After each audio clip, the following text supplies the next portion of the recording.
Galing pa trabaho. Kailangan pa magtupid. Dami pang gawain. Diyos kong buhay to. Oh shit, not good. Sino yan? Mare? Oh, bakit? Mare, magandang gabi sa'yo. Magandang gabi din sa'yo. Pero nung nakita kita, hindi na maganda yung gabi ko. Mare, may... Yung ano kasi, Mare, yung kamag-anak ng Mare mo ba, dumating galing Saudi. Oh, tapos? Diyan matutulog sa bahay. Oh, gagawin natin. Ngayon, Mare, alam mo naman, yung sa bahay kulang-kulang. Nakakahiya naman, patulogin ko sa sahig ba, sa simento ba, medyo sosyalin yung mga kamag-anak ng kumare mo galing Saudi. Oh, tapos? Mari, may pom ka ba dyan na hindi ginagamit? Medyo luma na. Kahit wag na yung Rotix. Basta may matulugan lang sila ngayong gabi. Kasi parang 2 araw lang din sila sa bahay, Mari. Uwi na din sila ng probinsya. Okay lang ba sa'yo kahit may yung may uod na? What? Ay, grabe naman, Mari. Medyo okay naman konti. Sabi mo, luma eh. Ba't kailangan may uod? Siyempre, medyo sosyalin yun, Mari. Dapat, kahit pa paano medyo okay konti tulugan ba? Ay, iba din atake mo. Ikaw na nga nangihiram. Choosy ka pa. Mari, galing Saudi kasi medyo sosyalin ba? Oo nga pala, Mari. May chocolate na pasalubong yung mag-anak ni kumari mo. Tapos?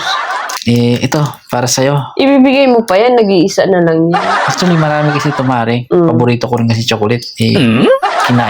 Kinain ko na yung iba, ito na lang natira. Gusto mo, hati na lang tayo, Mari, para ano.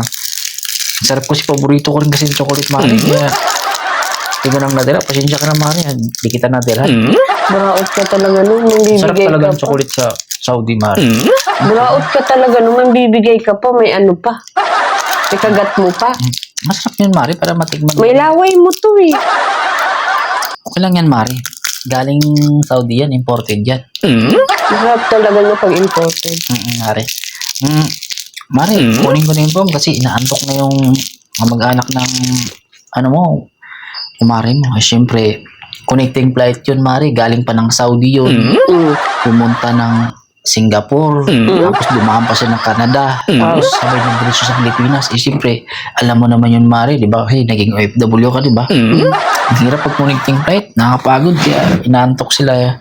Pagdating sa bahay. Kaya ako, hiram na ako ng pom sa'yo.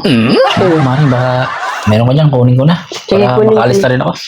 Kunin ko muna. Wait lang ha. Sige, Mari. Salamat. Ay, naku. Ang pare ko talaga. Lahat na lang inaasa sa Oh shit, not good. kagigil.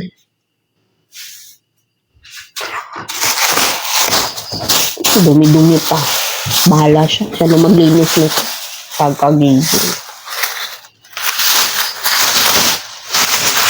Lahat na lang talaga.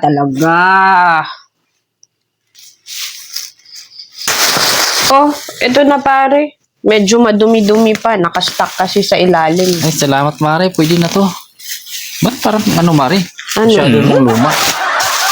Yan ang gagawin ko. Yan lang nakatira. Na-stuck na yun sa ilalim, diba? Sige, Ang susi mo talaga. Iba ka Mari, din. medyo sosyalin kasi yung mga bisita ko. Pero sige, Mari, okay na to. Maraming salamat. Isulit ko na lang after After 2 days. Kasi 2 days sila sa bahay eh. Siya, Mari, dito na ako. Sige, Salamat mag-iingat dito, ka. Bye-bye. Mainit na nga ulo ko. Pinapainit pa niya yung ulo ko. My God.